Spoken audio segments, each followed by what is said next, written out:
What a mighty God we serve. We do indeed serve a mighty God. And he is wanting to do incredibly more than we can ask or imagine according to his power at work within us. He is wanting to do some things through us, through you, that are so grand that people will come from all over to say, I want to be with you because I see that God is with you.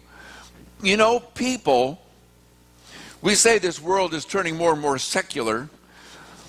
I'm not sure that it's not turning more spiritual, but I know that it's turning more anti-religious. People are not so interested anymore in what the church is doing.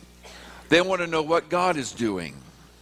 They want to see the power of God at work. They want to see God changing lives. They want to see God healing the sick and relationships binding back together. They want to see people living in the world with a cheer and a joy that is beyond what the world would imagine. They want to see God at work. And God wants to be at work through us. We are studying kind of our way through the book of Joshua. Joshua is the conquest book of the Old Testament, where God leads his people into the land that he promised them about 500 years ago. He took Abraham to this land. He said, all this land, Abraham, is going to be yours someday. After I send you into slavery for about 400 years, and then after I make your people wander through the wilderness for another 40 years or so, I'll bring them back here then when the time is right and give this land to them. And I'm going to do something that's bigger than any of you could ever imagine. When God's people finally went to Egypt, you remember, there were only about 70 of them. And when God took them out of Egypt, after living there for 400 years as slaves, God took them out. They were over 1 million strong. God took them into the desert. He took them to Mount Sinai, where he spoke to them. He gave them his law. He fed them. He watered them. He took care of them. He took them right up to the border of this promised land that he was going to give to them and said, it's yours, go take it. And you remember what they said? I said, can't do that, God. Those people are giants. We want to go back to Egypt. We want to go back where we at least had vegetables in our pots. All you're giving us is manna. We want some security because we don't know what's going to happen in that land. Have you ever done that? Have you ever chosen security over the hope of something greater? They say that a bird in the hand is worth two in the bush. And we like to keep our bird in the hand and let those birds in the bush go away. And these Israelites were just the same way. We know what life is like back in Egypt, and we know it's not fun, but we can put up with that because at least we know we're going to get our ration of food that day. We don't know what's going to happen out here, and so they said no. We won't go into that land. We'll kill Moses, we'll kill Aaron, and we'll just go back to Egypt. And you remember what God said to those people. The people were afraid that God had just brought them out there in the desert to die. And so God said, as you wish. You think that I brought you out here to die? You will die. You will not go into the land that I promised to you. You will wander in this desert for 40 years until you die. And then your children will march into that land and take it and live there. So we get it right up after 40 years to the border of the promised land. Now they're coming at it from the east side. They're up against the Jordan River. We've talked about the fact of their wandering for 40 years. We've talked about the fact that they have come up now, and Moses, their leader, had died, and Joshua took over. And you remember what God told Joshua? Joshua, you take over, but you be strong and courageous.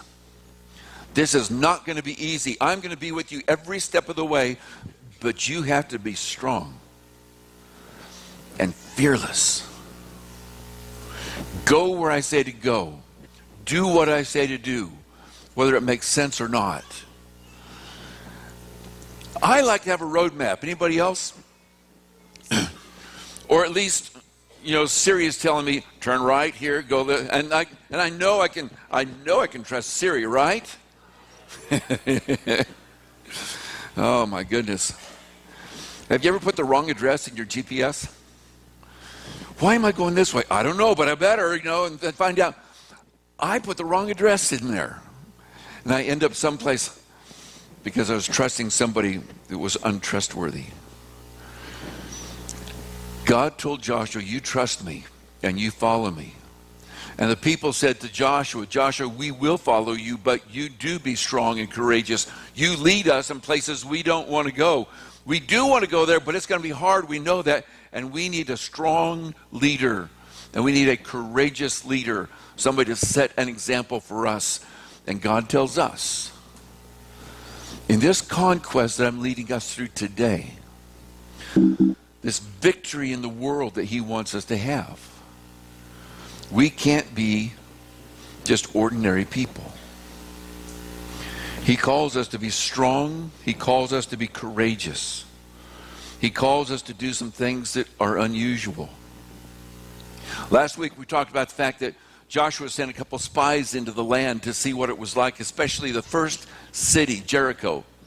And there in Jericho they met a woman named Rahab. She was a prostitute. And they hid out in her house, and she hid them from the authorities who wanted to kill them. Rahab made a choice to follow God instead of following her people. She made a choice to follow the God of Israel instead of the gods of her people. She made a choice because she could see this God is real, this God is powerful. She watched God's people walk through the Red Sea. She didn't actually watch it, she heard the news. She heard about them walking through the Red Sea. She heard about them wandering in the desert. She heard about the kings they defeated on the east side of the Jordan. She heard that there was this unstoppable force coming their way. And then those spies showed up at her door. And she said, I want to go with you. And God calls us today to make some choices, to make some decisions about what is real. And so many times it's easy to get distracted by the world, isn't it? We find out Rahab chose God and followed him. And she became one of the ancestors, in the line, the heritage, the genealogy of Jesus Christ himself. It's amazing what can happen to us when we put our trust in God. Today I want to share with you just the next step in their journey in this conquest. It seems like it takes a long time to get ready to do the work that God had him to do. But the prep work is imperative. Anybody ever painted a house? Painting's easy. It's the prep work, right? It's all the sanding, it's the taking the chips down, it's the priming, it's all the stuff that gets ready. And you say, can't I just get the paint on it? And when you finally start painting with the color, it's a wonderful day. It's all the prep work that's so hard. But without the prep work, all that beautiful paint falls off. It peels and cracks, and it doesn't last. And God is preparing these people. He brings them up to the Jordan River. And you got to know, these people are wondering how they're going to get across the river, because at this time the river is flowing at flood stage. There were some places on that river where there were natural fords they could cross, but not this time of year. It was spring, the snows were melting, the river was a raging torrent. Google images, Jordan River, flood stage. It's a raging torrent. There is no way in the world they're going to get all the people across that river. They had no bridges. They had to walk through the water. And the people are sitting there. I know they're thinking, here we are, but we're going to have to wait until late summer after things dry out, the water goes down, so just make yourself at home. God said, I'm going to do something among you that you can't even imagine.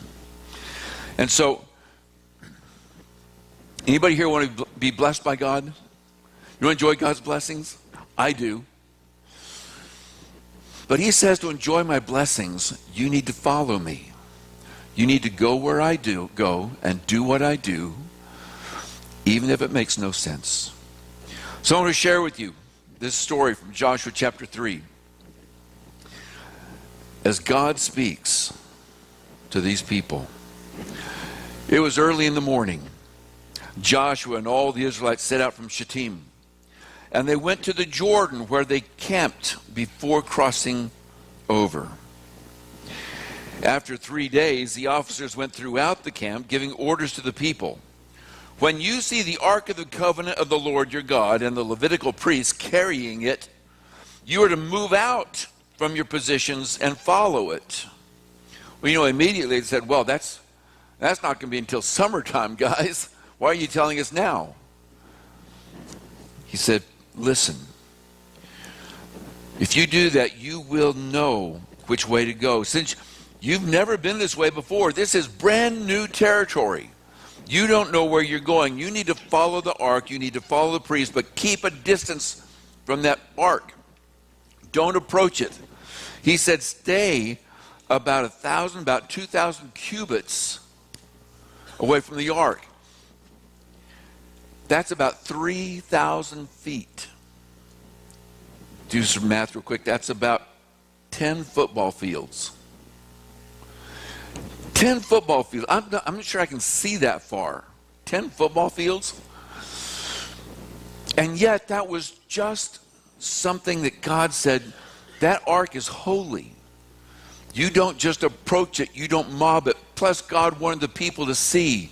And if it's right up here next to you, nobody can see over their heads. It's out there where they can watch and they can see what God is going to do.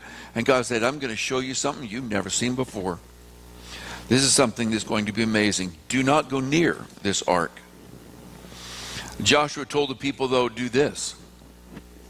Consecrate yourselves for tomorrow, not later in the summer, tomorrow, the Lord will do amazing things among you. I want to see amazing things. I want to see God do amazing things. But he tells us to do a couple things to get ready so we can see amazing things. There are amazing things going on around us all the time. And it's incredible to me that God speaks to these people and says, I'm going to do something amazing among you. What had these people been eating every day for the last 40 years? Did they plant? Did they sow? Did they reap? All they had to do was go out in the morning and gather up the food that God gave them every night. Would you be surprised if God just filled up your pantry every night? You went there in the morning, went, oh wow, it's full again. Wouldn't that be neat? God filled up their pantry every day. They didn't have to do it. That's pretty amazing, isn't it? God sent the quail in every day. They had meat, they had bread, they had everything they needed. When they were thirsty, the water came out of the rocks. It watered over 1 million people and their animals. It was amazing, the things that God did. And now God says, I'm going to do something amazing among you. Have you ever wished that God would do something amazing? We've talked about this before. God is doing amazing things among us every day, but we've got to look for them. For 40 years, they had manna every morning, and they began to take it for granted. It was no longer a special thing. It was what they got used to. It was what they expected from God. And sometimes we expect things from God that are really gifts. We sang that song this morning. Thank you, thank you. I will gratefully thank you for all that you've done for me, all that you've given to me. And we need to remember those things that God has done. But now he's going to do something better, bigger, brighter, the next big thing. But he says, before I do it, get ready. And so what he said was this: consecrate yourselves. Because tomorrow God's going to do something amazing among you, but first you've got to get ready to see it. You've got to get your hearts ready. You've got to get your lives ready. You've got to get everything in order. It's not just packing up your belongings so we march towards Canaan. It's getting your heart ready. Consecrate. Dictionary says that it's to make or declare sacred. It's dedicate formally to a religious or a divine purpose. He said, go back home and consecrate yourselves. In the Old Testament, a consecration service usually involved taking a bath, cleaning yourself, using water that's precious to drink. People didn't have showers every day back in those days. They showered maybe, once every 6 months or so, if they needed it. If not, they'd wait another 6 months. You know how water was precious. You didn't just bathe in that all the time. But this was a precious time. You go back and you symbolize this purification of your heart, of your body. You wash your clothes. You approach this day with holiness, separate, apart from all the other days, and you dedicate yourself wholly to the divine purpose that God is working in you.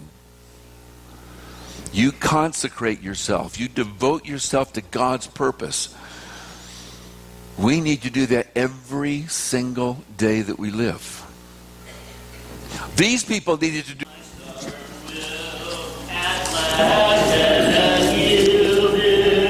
I would be thine and thine alone. And this the prayer my lips are ringing. Lord, let in me thy will be done. Sweet will of God still fold me closer till